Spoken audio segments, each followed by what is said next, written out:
श्रोते हो नमस्कार. कालच्या क्लिपमध्ये आपण 12व्या प्रकरणातील परमपूज्य जनार्दन स्वामींबरोबरच्या प्रवासातील लेखकाला आलेले काही अनुभव ऐकले. यापुढे आपण त्याच प्रकरणातील स्वामींच्या अमृत महोत्सवाच्या व इतर उत्सवांच्या प्रसंगी दिलेले बोधामृत संक्षिप्त रूपाने ऐकणार आहोत. वाचन संध्या जोशी, मुंबई. नमस्कार. संक्षिप्त बोधामृत.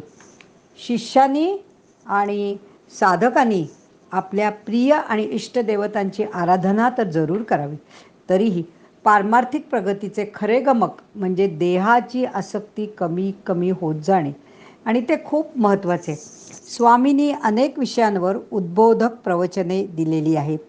विषयाची मांडणी, तत्वविचार, वापरलेले शास्त्रीय शब्द आणि एक विषय समजतो ना समजतो तोवर त्या पाठोपाठ आलेल्या विचारांचा धबधबा ऐकून त्यांची प्रवचने काही वेळा क्लिष्ट वाटायची.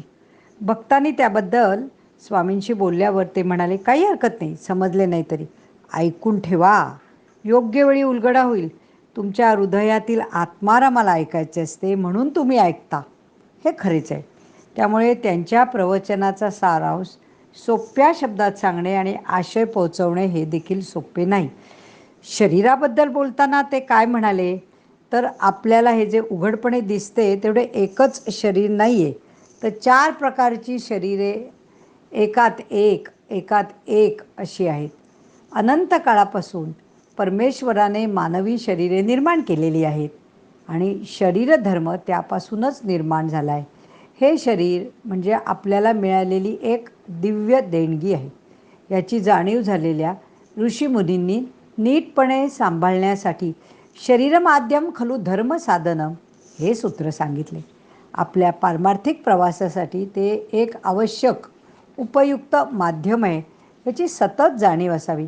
आहार निद्रा भयमैथुनम च हा श्लोक प्राणीमात्रांचा सर्वसामान्य धर्म सांगतो, परंतु मनुष्य प्राण्याला जी प्रगल्भ बुद्धी देवाने प्रदान केलेली आहे ती काही विशिष्ट हेतूने आहे. पंच ज्ञानेंद्रियांपासून मिळणारी सुखे सतत भोगण्यासाठी हे शरीर नक्कीच नाही आहे. त्या सुखोपभोगांना काही काळ स्थान नक्कीच आहे, पण ती अधिकाधिक वेगवेगळ्या मार्गांनी मोर अँड मोर मिळवण्याकडे बुद्धीचा दुरुपयोग केल्यास अंतिम कल्याणापासून आपण वंचित राहतो. बहिर्गामी बुद्धीला आतमध्ये वळवून शरीराचा अभ्यास सत्य पारखण्यासाठी करायला स्वामींनी प्रवृत्त केले आहे. शरीरापासूनही शरीरे होती, हे लहान थोर सर्वच जाणती. म्हणजे शरीरे कशी निर्माण होतात हे आपण नेहमीच पाहतो, पण जे शरीर आपल्याला दिसते आहे तेवढेच ते आहे काय? त्यांच्याकडे वारंवार आरशात पाहत आणि आपलेच कौतुक करीत आपण जगायचे आहे काय? याचे उत्तर शोधायचे आहे. त्यासाठी आणखी एक व्याख्या आहे. शरीराणाम ईर्यते इति शरीरः. मग शरीर आहे तर तरी किती? कारण आपल्याला दृश्य स्वरूपात फक्त एकच शरीर दिसते आणि ते म्हणजे आपले स्थूल शरीर आहे, पण त्याच्या मागे सूक्ष्म शरीर आहे आणि त्या मागे ज्याच्यामुळे या शरीराचा जन्म प्राप्त होतो ते कारण शरीर आहे. आणि या सर्वांच्या पलीकडे महाकारण शरीर आहे, ते म्हणजे देवाचाच प्रांत, हिरण्यगर्भाचाच प्रांत, ईश्वरीय शक्तीचे उगमस्थान. आपले स्थूल शरीर जे दिसते ते साधे नाही आहे. त्याच्या निर्मितीमध्ये खूप गोष्टी आहेत. रक्त, मांस, नसा, नाड्या, मज्जा, मेद म्हणजे फॅट आणि त्वचा म्हणजे स्किन, या सर्वांचा हाडाच्या सांगाड्यासोबत जो समूह आहे त्याला आपण शरीर म्हणतो. प्राण्यांच्या गतीला कार्यान्वित करण्यात जीवात्मा आहे हे निर्विवाद आहे.